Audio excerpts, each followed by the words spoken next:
요새 교회를 다니는 사람들도 죄에 대해 굉장히 가볍게 여기고 하나님의 심판과 징계에 대해서 아무런 감각이 없는 채 살아가고 있습니다. 교회를 다니는 사람들이라고 표현한 것은 일부러 성도와는 다른 회심의 향기가 나지 않는 사람들을 그렇게 표현을 한 것입니다. 회심을 하지 않은 교인들이니 당연히 죄를 우습게 볼 수밖에 없겠죠.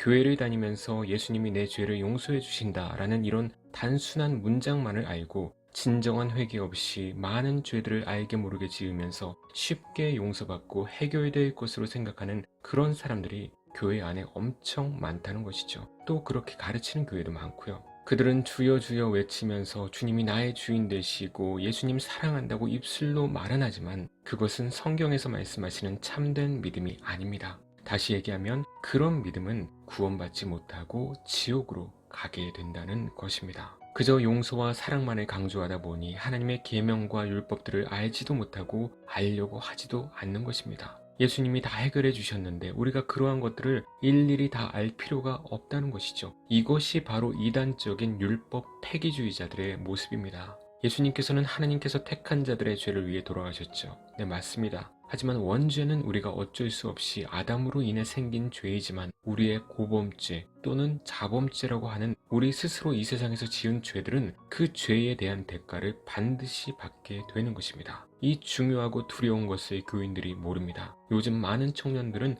알려고 하지도 않아요. 그저 세상에서 하나님의 말씀을 어겨도 그냥 와서 회개하면 눈처럼 하얗게 용서해 주신다라는 잘못된 가르침에만 빠져 있습니다. 용서는 해주시죠. 그 죄에 대한 대가를 본인이 그대로 징계를 받고 회개한 후에 하나님께서 원하시는 때에 용서해 주시는 거예요. 청년이여 내 어린 때를 즐거워하며 내 청년의 나이들을 마음에 기뻐하여 마음에 원하는 길들과 내 눈이 보는 대로 행하라. 그러나 하나님이 이 모든 일로 말미암아 너를 심판하실 줄 알라. 이 말씀이 무슨 말씀입니까? 너가 즐기고 싶은 거 마음대로 즐기고 만나고 싶은 이성들 마음대로 만나고 돈 쫓아가고 싶은 대로 마음대로 해보고 하나님 말씀에 순종하지 않고 너 하고 싶은 대로 마음대로 한번 해봐. 그런데 나중에 어떻게 되는지 한번 보자. 이런 뜻입니다. 하나님의 말씀이에요. 그래도 마음대로 해보시겠습니까? 강압적으로 복종을 한들 그것은 율법주의가 되는 것이고 정말 거듭나서 회심한 성도들만이 하나님의 말씀에 순종하게 되는 것이죠. 기쁨으로 감사함으로. 하나님께서 죄를 얼마나 무섭게 다루시는지 성경의 두 사람만 예를 들어볼게요. 먼저 삼손. 불신자인 블레셋 사람과 사랑에 빠진 삼손 너무 잘 아시죠? 푹 빠진 여인 이름이 뭐였죠? 들릴라. 불신자와의 사랑을 한 대가가 어떻게 됐습니까? 머리카락이 다 잘리고 눈알이 다 뽑혔어요. 끔찍하죠. 하나님께서 택하시고 가장 힘이 세게 만드셨는데 하나님의 말씀을 어기고 불신자와 사랑에 빠져서 자신의 비밀을 누설한 그 죄. 그 죄의 대가로 마지막에 비참한 몰골로 죽음을 당하게 됐습니다.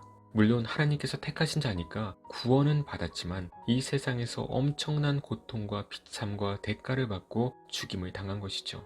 두 번째는 다윗. 밧세바의 남편을 죽이라고 명령을 하고 밧세바와 간음을 한 죄, 그리고 다른 불신자 아내를 둔 죄. 다윗이 이 죄를 지은 거예요. 다윗이 예쁜 여자한테 참 약했던 것 같아요. 그 죄를 선택한 결과가 어떻게 됐습니까? 딸 다말은 이복 오빠 암논에게 강간을 당하고 그 암논은 다말의 친오빠인 압살롬에게 살해를 당하고 압살롬은 다윗의 장군인 요압 장군에게 죽임을 당했습니다. 자식들이 다 죽어나갔죠. 살인교사를 하고 불신자와 결혼을 한 죄를 지은 한참 후에 말이죠. 하나님은 그냥 얼렁뚱땅 넘어가시지 않습니다. 성경에서 그 위대하다는 다윗과 삼손도 이렇게 엄격한 징계로 죄를 다루시는데 하물며 우리들은 어떻겠습니까? 저는 오래전에 우체국에 가서 봉투값을 내야 되는데 50원짜리 동전이 없는 거예요. 우체국은 자발적으로 통에 넣는 거잖아요. 그래서 동전이 없어서 그냥 돈을 안 냈어요. 그런데 그 다음날 예상치 않았던 지출이 수십만 원이 나갔어요.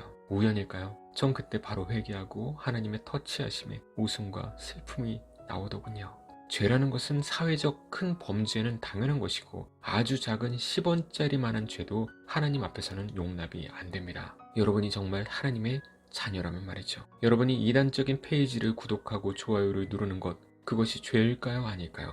요가나 필라테스를 하고 이단적인 신학책을 아무거나 읽거나 거짓된 캘리페이지들을 구독하고 유튜브 자유주의 방송을 함께하고 좋아요를 누르고 유흥이 있는 자리에 함부로 가는 것, 여러 이성들과 썸을 타면서 정신적 간음을 하는 것, 이런 것들이 50원짜리 죄보다 약할까요? 여러분이 쉽게 이해와 적용이 되시라고 좀 세세하게 말씀을 드린 것입니다. 불신자와의 결혼도 달콤하겠죠. 그런데 다윗과 삼손도 그냥 넘어가지 않으셨습니다. 다윗처럼 내 자녀에게 그 죄에 대한 대가가 나타날 수도 있어요. 협박이 아닌 성경의 사실입니다. 하나님은 사랑이시니까 그럴 리가 없다고요? 한번 해보세요. 저는 제 인생을 돌아보면 하나님의 징계 후에 뒤늦게 깨닫고 돌아와서 하나님께 너무나 감사해요. 다시는 이제 세상의 욕심의 자리에 가기도 싫습니다. 징계라는 것이 심적으로 억눌려서 매일매일 스트레스 속에 살아가는 그 자체가 징계입니다. 그런데 복음을 알고 주님 안으로 돌아오면 죄에서 떠난 그 자유함이 너무나 기쁜 거예요. 하지만 한 번 죄를 짓고 나면 그 죄의 흔적들은 평생 갑니다. 여러분이 죄를 한번 지으면 그 흔적은 없어지지 않아요. 하나님께서 나중에 용서는 해주시지만 그 흔적은 사라지지 않습니다. 평생. 그만큼 죄는 무서운 것입니다. 예수님께서 이 땅에 왜 오셨습니까? 우리를 지옥에서 건지시기 위해서, 그리고 우리를 죄에서 건지시기 위해서. 아들을 낳으리니 이름을 예수라 하라. 이는 그가 자기 백성을 그들의 죄에서 구원할 자이심이라 하니라. 아멘. 그래서 성령으로 거듭난 자들은 하나님의 말씀에 순종하여 죄를 짓지 않는 삶으로 방향이 바뀌고 변해가는 것입니다. 그렇지 않고 교회를 다니면서 계속해서 죄를 즐기고 있다면 그 사람은 지금 거듭나지 못한, 구원받지 못한 사람의 가능성이 매우 높은 거죠. 물론 성도들도 살면서 실수로 또 연약함으로 죄를 지을 수 있지만 실수로 지은 죄와 또 하나님께서 용서해 줄 거라 생각하고 짓는 죄의 결과는 엄청난 차이가 있을 것입니다. 죄와 징계와 심판에 대해 말하지 않는 그런 캘리 페이지 같은 곳들은 다 이단 구원파적인 율법 폐기론에 물든 거짓된 곳들입니다. 그런 곳에 세뇌가 되면 거짓 믿음이 되고 결국은 멸망의 길, 지옥으로 떨어지게 되는 것이죠. 그 죄 때문에 아담이 저주를 받게 되었고 우리 모두는 지옥에 합당한 존재가 되었습니다. 그 죄를 해결해 주시기 위해 우리 주 예수 그리스도께서 이 땅에 오셔서 우리의 죄를 대속해 주신 은혜를 깨닫고 아는 사람들은 예수님을 닮아 더욱 거룩해져가는 삶을 살아가도록 힘쓰게 될 것입니다. 그런 저와 여러분 되시길 주님의 이름으로 축원합니다.